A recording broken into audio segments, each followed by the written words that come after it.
They have withstood adversity. They have diverse perspectives around them. They have a sense of loyalty. They're not afraid to admit mistakes. They know how to manage their emotions. They can define the goals for the country, and they know how to relax. I've not had anybody, in any of these encounters, George, I've not walked away with people saying, no, not Biden. It's either I'm with you or you're my second choice. Second isn't good enough. They said, we're not sure he can make it. Yeah, well, that's another thing. A lot of serious people think I'm capable of being president, and if they thought I was going to win, they'd be for me. 47 million Americans have no health insurance, and that number increased last year. A new CBS News poll shows that 3/4 of Americans think it's a very serious problem. It really is going to take someone who's going to be able to take on the insurance industry. They spent $250 billion last time with Harry and Louise to poke holes in the Clinton plan. Having choices we don't like is no choice at all. If they choose, we lose. They're going to spend $500 billion this time. Government involvement in this is not a problem. It's an asset. And the truth of the matter is we can do three things very, very quickly. We can insure every single solitary kid. We can provide catastrophic health insurance right off the bat. We can do that for the cost of just one thing. The tax cut for people in the top 1%, less than $85 billion a year. We can do that now. There's a lot of people who bust their neck and can't make it because of the cost of health insurance. We have an obligation.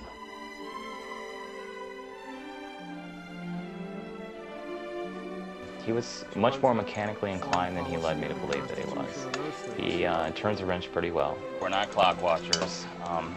Of course, we like to keep it to 8 hours a day, but if something runs us over where a teacher needs us or something like that, we stay.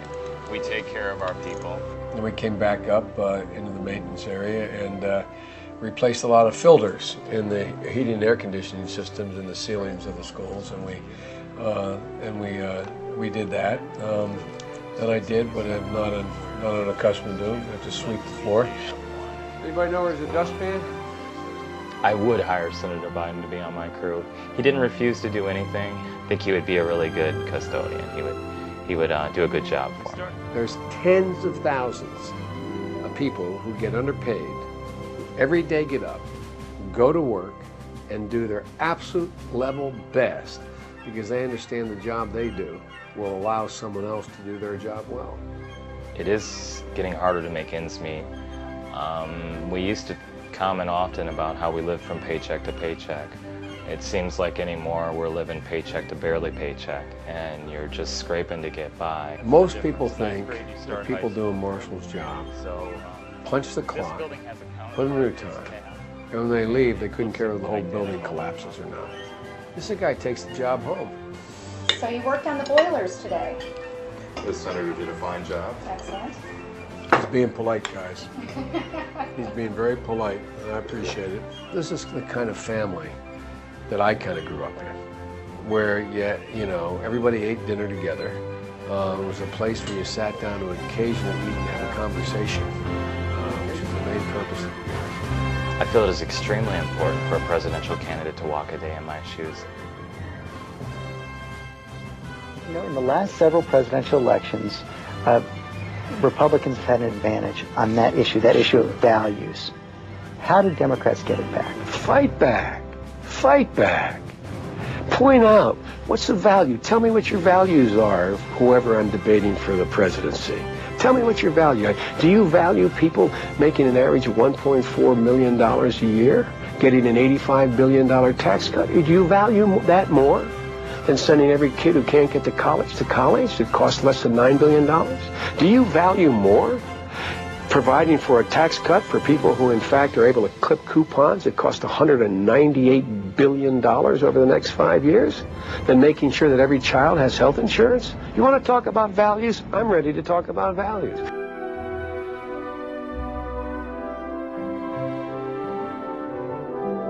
Drones. We need a program where we attract the best and brightest students coming out of our colleges to be teachers and pay them. You got to pay them. 400,000 kids qualified to go to college last year and didn't get to go. You all remember, the American people want to know that we understand what it's like to look at your child, knowing they're qualified to go to college and knowing there's no way they can get there. You can't help them. They start off in the hole. They graduate and they have these gigantic bills, $40,000 a year. They graduate hundreds of thousands of dollars in debt. You got to give them ability to write that off if they engage in public service, move into areas where they need doctors, number one. Now, number two, you got to get the insurance company out and looking over their shoulders and everything.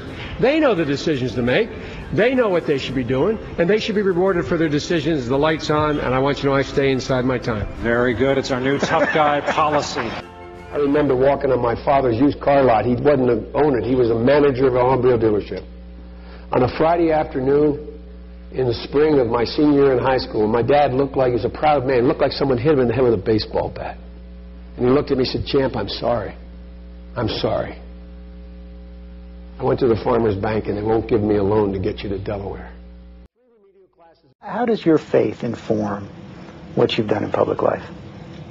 It actually does it in a big way. All the things that energized me and my family and my faith as I was raised was the whole notion that the cardinal sin you could commit was abusing power. A man raising his hand to a woman, abuse of a child, using your economic power to embarrass, subjugate, and or not treat with dignity other people. It's abuse of power. Abuse of power. And with regard to my experience, hey, Bill, 1979, I led a delegation of 19 senators negotiating the START agreement with Brezhnev. I was deeply involved in Bosnia, as the First Lady and now Senator Clinton will tell you. I've been negotiating while you were still in Congress, man. And so the point is, and I introduced the first public financing bill. If you all have been around long enough, you maybe have been around too long. They forget all the wonderful things I've done here. But anyway, all kidding aside, I'm running not against Hillary Clinton or anybody on this stage. I'm running to be the leader of this country, to put it back on track and to regain control in the world which is lost. So if I was picking a winner, it was Joe Biden. If I had to pick a winner tonight, just because of that reason, I would pick Senator Biden. The person, I think, who has been where I've been, from the very beginning, seeing the potential, that this could have for a positive outcome, but really, really cautious and worried all the time that people weren't doing it right, was Joe Biden. It sounds like you now have a good idea in your own mind about what it takes to be a great president. I think I do. I've watched 7 presidents. I've watched them up close and personal.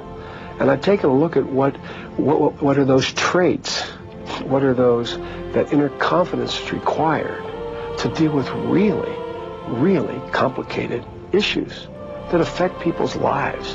But is that what it takes to become president? Well, I joke about it. I say that I thought a lot more about being president, how to be president, than get elected president. And that's literally true. This may be the only time that a guy like me could get elected president. By that I mean,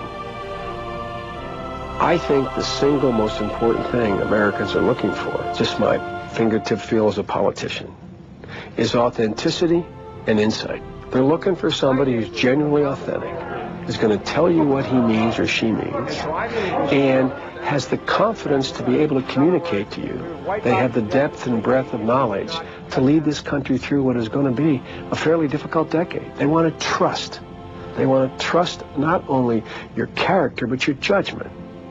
And that's why I think I'm in the game. I'm not bad at this.